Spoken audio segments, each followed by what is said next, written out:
I've only spent 3 days at the American University of Nigeria, and I am awed, I am overwhelmed. What's going on here is profoundly important. You students, I met with you, you are amazing. You are the future leaders, not only of Nigeria and Africa, but the world. You faculty, you are amazing. You are changing the lives of young persons. You're inspiring them, mentoring them, sharing yourselves and your research and ideas and energy and humanity with them. What a gift. And the administrative support staff, what tremendous work you do. Again, I humbly thank you for welcoming me into this extraordinary community, if only for a few days, and to be in the company of such distinguished guests on this Founders Day celebration. I'm a chief executive officer of a branch campus of an American Jesuit university in Spain. It's called St. Louis University, based in St. Louis, Missouri, USA. When I was discussing topics for today's address with President Dickel, she suggested the liberal arts. It's a feature of U.S. education that we both deeply value. It's a term that we both find ourselves explaining, defending. It's one that makes a U.S. degree different from those of other educational systems. And it was the part of my own education that shaped me as a person, through helping me understand how to apply knowledge, both during my time as a student and throughout my life. American post-secondary education, the kind of education that AUN offers, has several distinct features. Continuous assessment, as opposed to a single evaluative exam at the end of the year. Active learning, engaging students through hands-on experiences, internships, group work, discussions, as opposed to just reading for a degree on your own. Non-U.S. systems are embracing these approaches, but the liberal arts remain central to U.S. undergraduate degree programs. Those of the prestigious Ivy League on the East Coast, of big state universities with sports teams and mascots, of faith-based schools, and of small liberal arts colleges, and of the American University of Nigeria. I'll mention at the onset that the liberal arts are part of something else. They're part of liberal education. The AACU, that's the Association of American Colleges and Universities, defines liberal education as an approach to learning that empowers individuals and prepares them to deal with complexity, diversity, and change. It's an education that helps students develop a sense of social responsibility with transferable intellectual and practical skills such as communication, analysis, problem solving. That's liberal education. The liberal arts are the subjects of study that permit this to happen. A short narrative of the liberal arts. It's a term that traces itself back to ancient Greeks, who the ancient Greeks defined a set of skills that citizens needed for participation in civic life. Debating, defending oneself in court, serving the state. Originally, there were 7 liberal arts: grammar, rhetoric, logic, that's the trivium, geometry, arithmetic, music and astronomy, the quadrivium. These 7 disciplines, with their focus on practical skills, eloquence, and abstract reasoning, numbers, they worked their way into the curricula of the great universities of medieval Europe and into the European Renaissance. Today, though, we use them to refer to the general ed or core courses, the core requirements that U.S. institutions ask students to complete in addition to their major or focus of study. The courses in the humanities, the social sciences, and the natural sciences. I'll risk some generalizations, but while the liberal arts derive from a European tradition, such a curriculum is not what's being taught at Oxford or the Sorbonne. These university students specialize from the start. They enter law, or biology, or philosophy, or economics, or medicine from the very start of their studies. And nearly every subject they take is focused on law, or biology, or philosophy, or economics, or medicine for 3, 5, 7 years throughout their university careers. It makes sense, of course.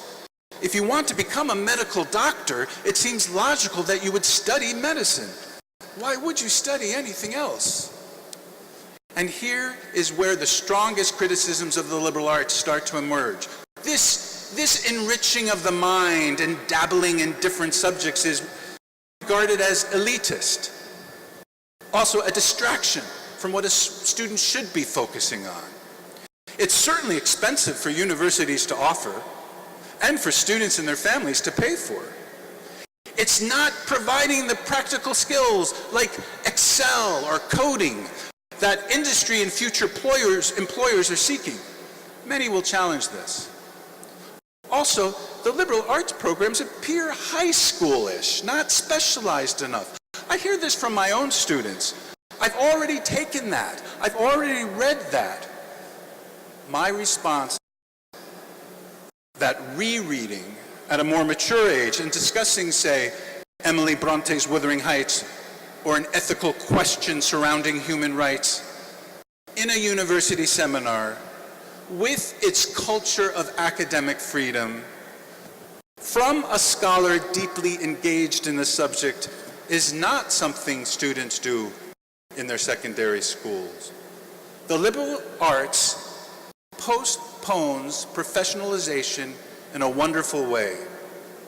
There are plenty of students who enter the system with a clear vocation, future lawyers, medical doctors, engineers. But these students are required to study subjects out of their respective fields and comfort zones. This has two benefits. It introduces them to areas of study, new areas of study, permitting them to change their programs if they choose to change. It also forces students to continue to develop a variety of skills. This aspect is critical. As you students are living in the fast-forward pace of the 21st century, you will be required to respond to new technologies, to be ready to change the course of your careers. Thus, I echo the claims of ardent supporters of the liberal arts, such as Princeton's president, Christopher Eisgruber, who stated that liberal arts education is the vital foundation for both individual flourishing and the well-being of society.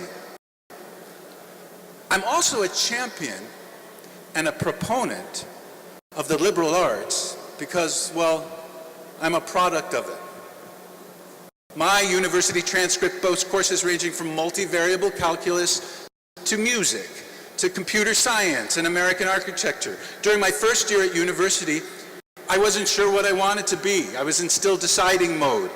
I was taking physics and math just to keep medical school an option. I signed up for ancient Greek because I also wanted to be a classicist.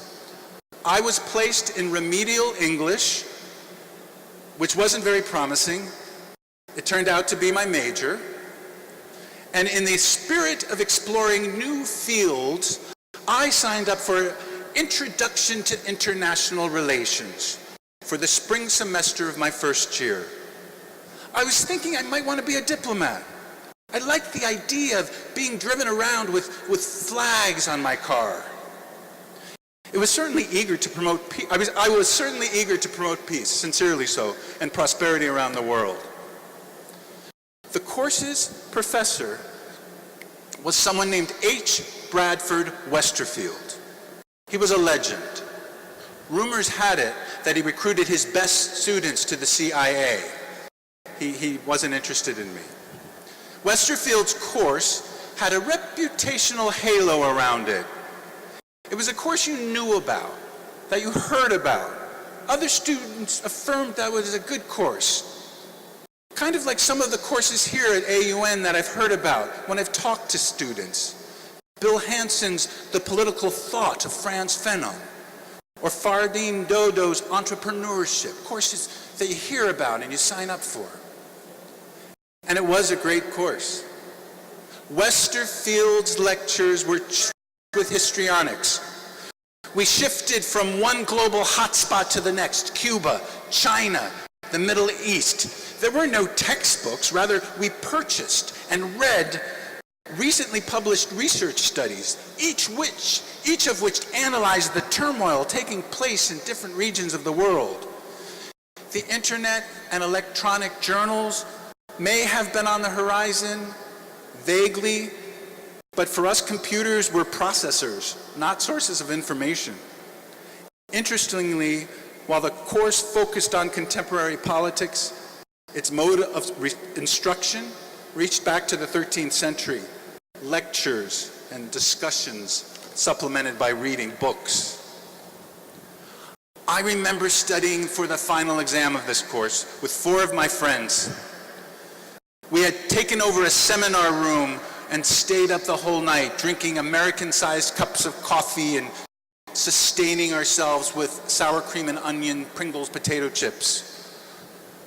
I was already in my teacher's mode. I was grilling other students on the names and the dates and the issues surrounding the upheavals we covered in the class. I knew just about everything. And to this day, I can picture the lecture hall on the day of the exam. The early, mid-May morning light was cascading through huge windows, lighting up particles of chalk dust that danced in the air, reminiscent of lectures from long ago. The graduate teaching assistants were passing out the exam paper. And then the exam itself, it was a single mimeographed sheet of paper upon which barely legible, pale purple letters, there was one question. Okay, there may have been more than one question, but it's better if I make it one question. But there was one question. Discuss the causes and possible solutions to the crisis taking place in Nicaragua. The student to the left of me already started to scribble really, really fast, rapidly into her responses, and I felt the blood drain from my face. I visualized my notes. The Middle East, Korea. We never studied Nicaragua.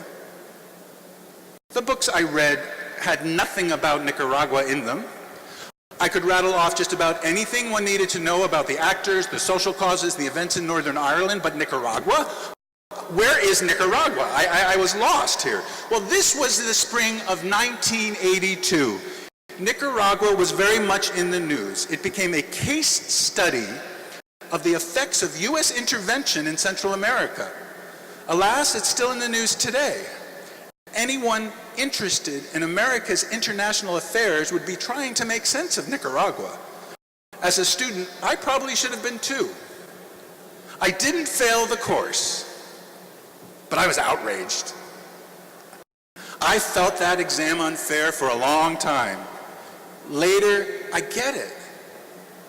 The point of studying politics at the university is not to master facts and figures, but to apply the knowledge to current and new situations. To be able to articulate perspectives and recognize that there are multiple sides and approaches to responding to political crises.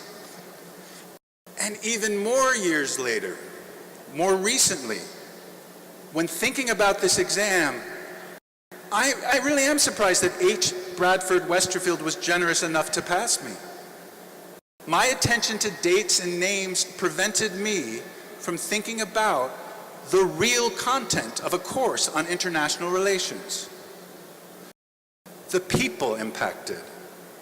We were looking at war-torn regions of the world, cities under siege where human rights were being violated as a matter of course. We were trying to make sense of how policies collapse when civil unrest breaks out, how economic forces, religious strife, and power struggles impact human lives, how systems and institutions may prevent us from caring for those who are being oppressed, enslaved, starved, or killed.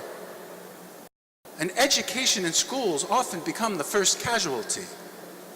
You're learning here, and I'm speaking to the students, you're learning here at the American University of Nigeria. Your studies across disciplines through its diverse courses in the liberal arts does not end when you get a final grade in a single course, or even the cumulative GPA on your transcript. Your liberal education continues through your life as you rethink and revisit the issues you raised in the conversations that are taking place inside and outside of the classroom. The liberal education you are receiving helps you to apply knowledge, not just on tomorrow's test or the next research paper, but well into the future, as you respond to a complex, diverse, and changing society for which we are all responsible. I hope and I pray that when issues of social justice and of human rights are at stake, this thinking, this application of knowledge will lead to informed action. That's what the liberal arts at AUN's and AUN's liberal education is preparing you for. Congratulations to you, and congratulations to the American University of Nigeria on its Founders Day. Thank you very much.